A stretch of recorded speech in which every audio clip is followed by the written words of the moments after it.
was just last weekend that I sat around the dinner table with a group of friends from school, laughing and sharing memories of the past few years. The question about why we chose CMU to study came up.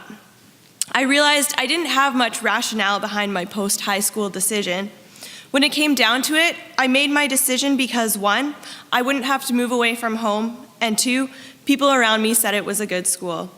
So, fast forward 4 years, I stand here today with many more reasons than that why I am confident that this institution was the perfect place for me to study. As mentioned earlier, my name is Bethany Daman, and I am graduating with a 3-year Bachelor of Arts degree majoring in Communications and Media. So, what has the past few years consisted of? Storytelling is the word I would use to describe what I learned while studying communications here.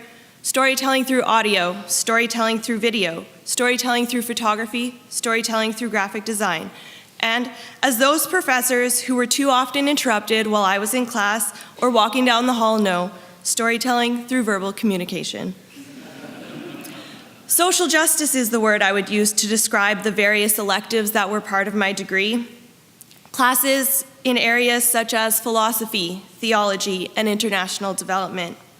Put those two together, I've been given the opportunity to tell a lot of stories. Stories about social justice, stories for social change. None of my stories have led to gender equality for all people, freed our planet from pollution, or ended slavery. But through a variety of assignments and school-related opportunities, I have been able to tell stories of people who aren't often given a loud enough voice.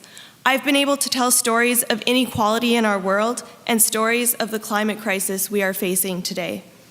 Through these stories, I have learned so much about other people, about the world, and about myself. I have been forced to think about what I believe and where my passions lie. I think about how I conduct myself on a daily basis in a way I never did before CMU, whether that be what kind of food I eat, where I buy my clothes, or how I commute.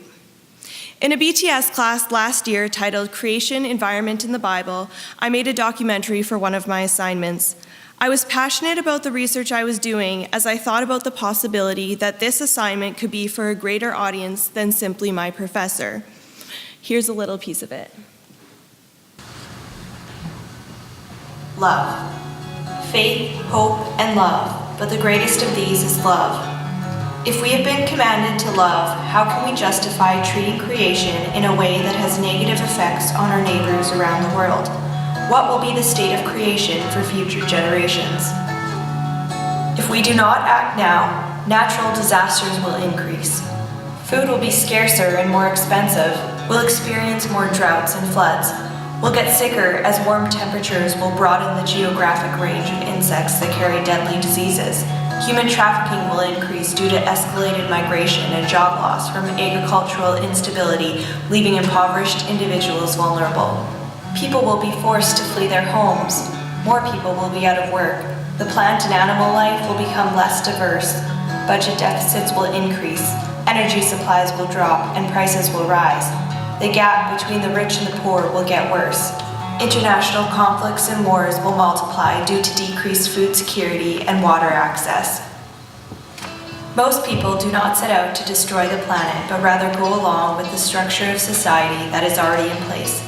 However, if we are going to take seriously the recognition that God created a good earth and our call to love our neighbors, we need to not only make personal changes, but also try to create change within our social structures.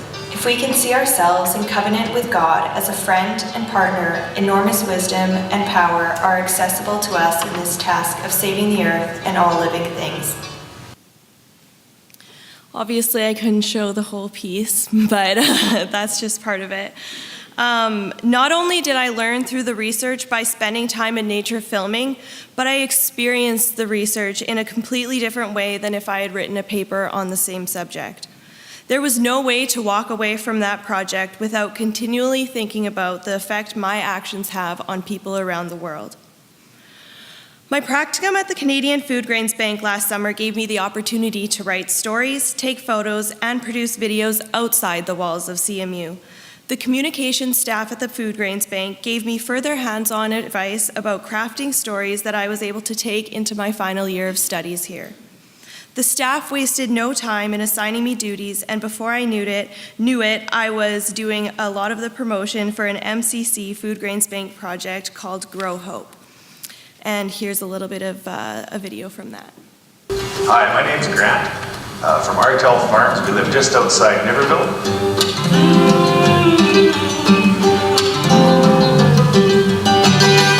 For $300 per unit or per acre, anyone can buy an acre, and everything we produce on this will go directly through MCC to the Canadian Food Grains Bank.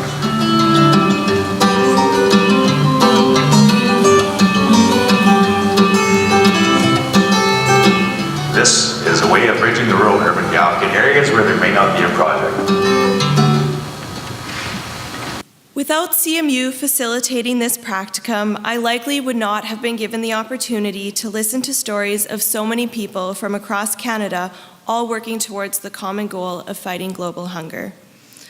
Would I have been able to learn these technical production skills somewhere else? Absolutely. But replicating the memories I made at CMU, the positive atmosphere I felt in this place, and of course, the community of staff and students that surrounded me is something pretty unique. Something that's hard to duplicate. You see, when you're becoming a storyteller, it's these things that make all the difference.